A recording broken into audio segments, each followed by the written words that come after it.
Dear students, आज हम आपको प्लस टू मैथ में डिटर्मिनेंट्स का चैप्टर पढ़ाएंगे, जिसमें कुछ प्रॉपर्टीज हैं।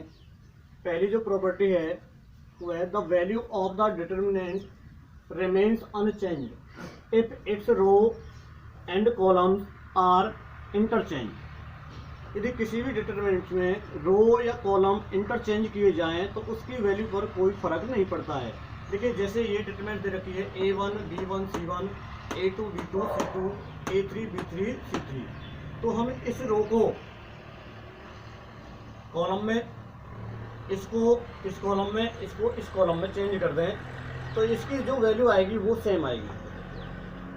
सेकंड जो प्रॉपर्टी है इफ एनी टू रोज और columns of a determinant are interchanged then the sign of the determinant is changed. यदि किसी भी डिटर्मिनेंट में रो या कॉलम को इंटरचेंज कर दिया जाए तो उसका साइन चेंज हो जाता है। जैसे डिटर्मिनेंट दे रखा है हमें A1 A2 A3 B1 B2 B3 C1 C2 C3। अब देखिए, जैसे हमने फर्स्ट रो और सेकंड रो ये इंटरचेंज कर दिए तो यहाँ रख दिया हमने B1 B2 B3 और यहाँ रख दिया A1 A2 A3। ये सेम है C1 C2 C3, तो इसका जो साइन है वो चेंज हो जाएगा। थर्ड प्रॉपर्टी है इफ एनी टू रो और two columns are identical then the value of the determinant is zero. यदि किसी भी डिटर्मिनेंट की दो रो या दो कॉलम आइडेंटिकल मीन सेम हो तो उसकी वैल्यू जीरो होती है। जैसे A1 B1 C1 A1 B1 C1 A2 B2 C2। यहाँ दोनों रो हैं जो R1 R2 दोनों सेम है। इधर A1 B1 B1 या ऐसे ले लीजिए कॉलम से हम A1 A2 A3 B1 B2 B3 और B1 B2 B3। ये जो कॉलम है C2 और C3 दोनों सेम है, इसलिए इसकी वैल्यू भी जीरो होगी। तो यहाँ हमारे यदि दो रो सेम है या दो कॉलम सेम है तो उनकी वैल्यू जीरो होती है। फोर्थ जो प्रॉपर्टी है if each element in a row और column of a determinant is multiplied by some constant k then the value of determinant is k times the value of original determinant।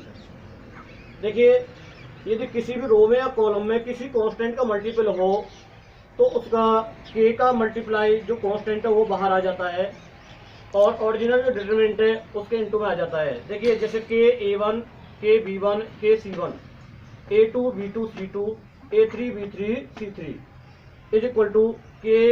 इस रो में R1 में common है तो ये बाहर आ जाएगा, तो ये हो जाएगा A1 B1 C1 A2 B2 C2 A3 B3 C3।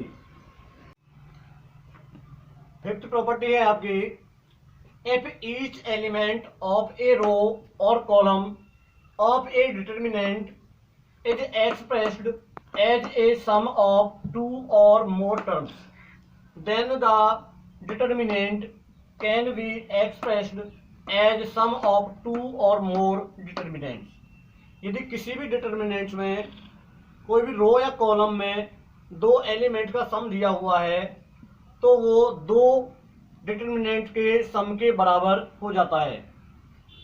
जैसे A1 alpha 1 A2 plus alpha 2 A3 plus alpha 3 B1 B2 B3 C1 C2 C3 is equal to, देखिए जो फर्स्ट एलिमेंट्स हैं इसके A1 A2 A3 ये first column में आ जाएगा। Second है जो कॉलम B1 B2 B3 वो सेकंड कॉलम में आएगा और थर्ड कॉलम है C1 C2 C3 ये थर्ड कॉलम में आएगा। प्लस जो सेकंड टर्म दे रखा है सम के रूप में वो अलग इस डिटरमिनेंट में आएगा फर्स्ट कॉलम में। तो alpha 1 alpha 2 alpha 3 second column है B1 B2 B3 और थर्ड कॉलम है C1 C2 C3। Six property है the determinant of product of square matrices of same order is equal to the product of their respective determinants. यदि दो square matrix का product का determinant निकालते हैं तो वो उनके डिटर्मिनेंट के प्रोडक्ट के बराबर होता है। It means determinant of A B is equal to determinant of A into determinant of B, where A and B are square matrices of same order। 4.2 में आपका पहला क्वेश्चन है, without expanding prove that each of the following determinants vanish. बिना expanding किए हमें इसकी value 0 दिखानी है। तो देखो फर्स्ट पार्ट है, let del is equal to 148 423 111 3 17 और 37 1 101 ये है। अब देखिए इसमें हमें ये देखना है कि कहीं कोई एलिमेंट कॉमन तो नहीं है, तो हम इसमें लिख सकते हैं 4 इंटू में 37, 3 इंटू में 37, 1 इंटू में 37। तो मल्टीप्लाई करेंगे तो यही आएगा आपका 4 3 1 23 1 7 101। अब देखिए इसमें मैंने बताया था प्रॉपर्टी में, यदि किसी भी रो या कॉलम में कोई भी कांस्टेंट कॉमन होता है तो उसे बाहर निकाल लिया जाता है। तो 37 कॉमन आएगा इसमें, 4 3 1 यहाँ रहेगा, 4 3 1 यहाँ रहेगा, और 2 23 17 101 ये रहेगा। अब देखो 37 इंटू में इसमें 2 रो कॉलम आइडेंटिकल है, C1 एंड C2, इसलिए इसकी वैल्यू क्या हो जाएगी, 0 हो जाएगी। तो ये आपका 0, ये आंसर हो जाएगा। इसी तरह से सेकंड या थर्ड करना है आपको, या नेक्स्ट पार्ट है, जो एक पार्ट देख लीजिए इसका, फिफ्थ पार्ट है इसका, let del is equal to ABC PQR AX plus PY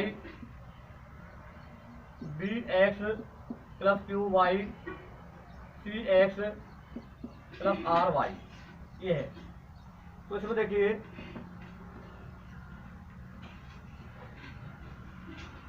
इसमें x का मल्टीप्लाई हो रहा है, इसमें y का हो रहा है। तो हम पहले कॉलम में x का मल्टीप्लाई करेंगे, सेकंड में y का, एन को जोड़ देंगे। तो सी देखो इसमें C1 tends to x C1 plus y C2, ये करना है हमें। तो देखो इसमें AX प्लस के PY, यहाँ BX प्लस के QY, CX प्लस के RY, इधर PQR, AX प्लस के PY, BX plus QY, CX plus RY। अब यहाँ C1 और C3 आइडेंटिकल हैं, C1 and C3 are identical, इसलिए इसकी वैल्यू क्या हो जाएगी, 0 हो जाएगी। ये आपका आंसर हो जाएगा।